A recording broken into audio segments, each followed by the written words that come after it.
آپ اگر واقعی ہر دل عزیز بننا چاہتے ہیں تو اپنی زبان میٹھی کر لیں. میں کچھ ٹپس دے دیتا ہوں کہ آپ اپنے الفاظ کو کیسے میٹھا کر سکتے ہیں, کیسے اچھا کر سکتے ہیں. تو سب سے پہلی بات تو یہ ہے کہ پیارے آقا علیہ الصلوۃ والسلام کی سنت مبارکہ ہے کہ نبی پاک بی بی عائشہ صدیقہ رضی اللہ تعالیٰ عنہا فرماتی ہے کہ جس طرح تم تیز تیز گفتگو کرتے ہو, نبی پاک ایسے نہیں کرتے تھے, چلا چلا کر بات نہیں کرتے تھے, تو ٹھہر ٹھہر کر بات کرتے. بلکہ صحابہ فرماتے کہ پیارے آقا علیہ الصلوۃ والسلام جب گفتگو فرماتے نا تو کوئی اگر گننا چاہتا نا, الفاظ کاؤنٹ کرنا چاہتا تو وہ کاؤنٹ کر لیتا. اب ہم غور کریں کہ ہمارے الفاظ کوئی کاؤنٹ کرنا چاہے تو کیا کاؤنٹ کر سکتا ہے؟ جو لوگ چیخ چیخ کر بات کرتے ہیں, چلا چلا کر بات کرتے ہیں, وہ غور کریں. آپ کی بات لوگوں کو پسند نہیں آ رہی ہے, بہت اسپیڈ پہ بول رہے ہیں تو بھی آپ کی بات لوگوں کو سمجھ نہیں آ رہی ہے. ٹھہر کر بات کریں. کچھ مبلغین یا بیان کرنے والوں کو بھی لگتا ہے کہ میں چیخو پکار کر کے بیان کروں گا, تو ٹھیک ہے, کچھ علاقوں میں کچھ گاؤں گوٹھوں میں شاید یہ پسند کیا جاتا ہو کہ آپ ٹیبل توڑ بیان کر لیں.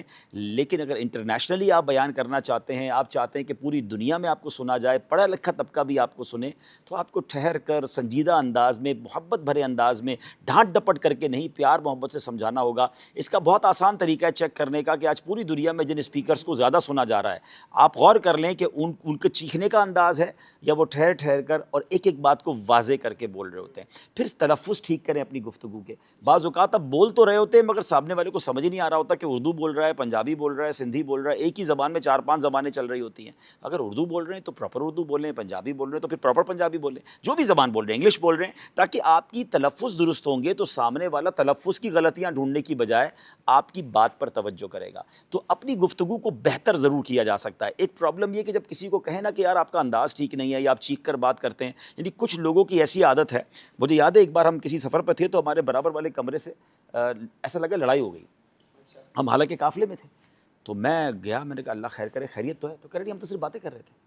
یعنی وہ باتیں ایسے کر رہے تھے جیسے لڑائی ہو گئی ہے. تو یہ کچھ لوگوں کا ایک پرابلم ہے. یہ پرابلم ناظرین ذرا سمجھیے گا کہ کچھ لوگ اپنے آپ کو اپنے مزاج کے حوالے کر دیتے ہیں کہ یار میں تو ہوں ہی ایسا, میرا اسٹائل ہی ایسا ہے, میری گفتگو ہی ایسی ہے, برا لگتا ہے تو برا لگے, میں ٹھیک نہیں کر سکتا, میں غصے والا ہوں. اپنی جن جن برائیوں کے حوالے آپ اپنے آپ کو کرتے جا رہے ہیں نا, یہ نہ کیجیے. کیونکہ یاد رکھیے یہ عادت ہے جو کہ بدل سکتی ہے. رنگ اور قد نہیں بدلا جا سکتا. کوئی افریقن کہے میں گورا ہو جاؤں, گورا کہے میں افریقن جیسا کالا ہو جاؤں, یہ نہیں ہو سکتا. قد آپ کا قدرتی ہے مگر مزاج بدلا جا سکتا ہے. کوشش کریں گے تو کہتے ہیں نا العلم بالتعلم الحلم بالتحلم. آپ سیکھیں گے تو علم مل جائے گا, حلم اپنائیں گے تو حلم آ جائے گا. نرمی اپنانا شروع کریں, اس کے لیے تھوڑی سی پریکٹس کریں. اپنی بات کو ریکارڈ کر لیں, آپ اپنے بیان کو ریکارڈ کر لیں, آپ اپنی گفتگو کو خود موبائل میں ریکارڈ کر کے بعد میں سنیں.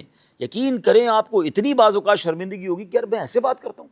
ایسے بعض اوقات جملے ایڈ کیے ہوئے ہوتے ہیں جو سامنے والوں کو اریٹیٹ کر رہے ہوتے ہیں. ہم نے پچھلے دنوں بھی مثال دی تھی, چونکہ چنانچہ جیسا کہ حاجی صاحب, اور پھر تسبیحات وہ والی پڑھنا جہاں پڑھنے کا موقع نہیں. تو اپنی گفتگو کو خود اسکین کرنے کی عادت ڈالیں. آپ یقین کریں آپ دنیا کے ہر میدان میں ترقی کر سکتے ہیں جب آپ کو اچھا بولنا آ جائے. آپ بہت اچھے دکھتے ہیں, آپ کے پاس علم کا خزانہ ہے. آپ غور سے سنیے گا, آپ نے 2000 کتابیں یاد کی ہوئی ہیں مگر آپ کو اچھا بولنا نہیں آتا, تو کتابوں کو ڈیلیور کیسے کریں گے؟ اپنے سینے میں محفوظ لے کے چلے جائیں گے نا. کچھ لوگوں کے پاس علم تھوڑا ہوتا ہے اشفاق بھائی, مگر وہ بولتے اتنا اچھا ہے کہ بڑے بڑے علم والوں سے زیادہ وہ لوگ ان کی بات سن رہے ہوتے ہیں. تو اٹ مینس آپ کا ڈیلیوری اگر اچھی ہے, آپ کو بولنا اچھا آتا ہے, آپ دنیا میں بہت آگے بڑھ سکتے ہیں. میٹھے بول اپنانے کی کوشش کریں. دیکھیں کون اچھی باتیں کرتا ہے, اس کو سنیں, انداز کو سنیں. آخری بات کر لیتا ہوں, ایک اور خوبصورت میں آپ کو ٹپ دے دیتا ہوں کہ آپ امیر اہل سنت کے مدنی مذاکروں کو ایز اے کلاس دیکھنا شروع کریں, ایز اے ٹیچنگ. ایک ورک شاپ لے لیں اس کو. آپ غور کریں کہ امیر اہل سنت کیا کیا کرتے ہیں. میں نے بہت غور سے مدنی مذاکرے کو ایک طرح سے اسکین کرنے کی کوشش کی کہ آپ دیکھیں مشکل سوال کو مسکرا کر کیسے سنتے ہیں, ٹپیکل کوسچن کو جواب کیسے دیتے ہیں, ہر تھوڑی دیر بعد موضوع تبدیل کیسے کرتے ہیں, آپ کسی ناظرین میں سے کسی کو بور نہیں ہونے دیتے, تھوڑی دیر بعد آپ ناظرین سے سوال لے لیتے ہیں, کبھی بچوں کو انوالو کر لیتے ہیں, کبھی نعت شریف شروع ہو جاتی ہے. انسان یکسانیت سے بور ہو جاتا ہے. مبلغین کے لیے, اسپیکرز کے لیے, پروگرام کرنے والوں کے لیے مدنی مذاکرہ ایک ایسی کلاس ہے کہ آپ ہر تھوڑی دیر بعد اس کا رنگ چینج ہوتے ہوئے دیکھیں گے. کبھی چہروں پر مسکراہٹ ہوگی, کبھی آنکھوں میں آنسو ہوں گے, کبھی کوسچن آنسر ہوں گے, کبھی خوف خدا ہوگا, کبھی عشق رسول ہوگا. اتنی ورائٹی ہے. تو آپ کی ذات میں اگر ورائٹی نہیں ہے تو آپ بہت آگے نہیں بڑھ سکتے. ایک بات یاد رکھیے, پریڈکٹیبل نہ بنیے. کچھ لوگ پریڈکٹیبل ہیں, یعنی پریڈکٹیبل سے مراد یہ کہ ہمیں پتہ ہے یہ کیا بولے گا. جس دن آپ کے بارے میں یہ ہو گیا نا کہ جب بھی راشد بھائی بات کریں گے یہی والی بات کریں گے, تو آپ کو لوگ سننا چھوڑ دیں گے کہ یار ان کا تو ایک ہی ٹاپک ہے, ایک ہی انداز ہے. آپ کے اندر اتنا کچھ ہو کہ جب آپ بیان کریں, آپ کسی سے مشورہ کریں, آپ گفتگو کریں, بھائی یار کوئی نئی بات لے کر آئیں گے, یہ ماشاءاللہ ان کا مطالعہ اتنا اچھا ہے کہ آج یہ کسی نئے موضوع پہ بات کریں گے. تو جتنا انپریڈکٹیبل رہیں گے آپ، جتنی آپ کے اندر ماشاءاللہ مطالعہ ہوگا، آپ اپنی گفتگو میں تنوع لائیں گے، ورائٹی لائیں گے، انشاءاللہ لوگ آپ کو سنتے چلے جائیں گے.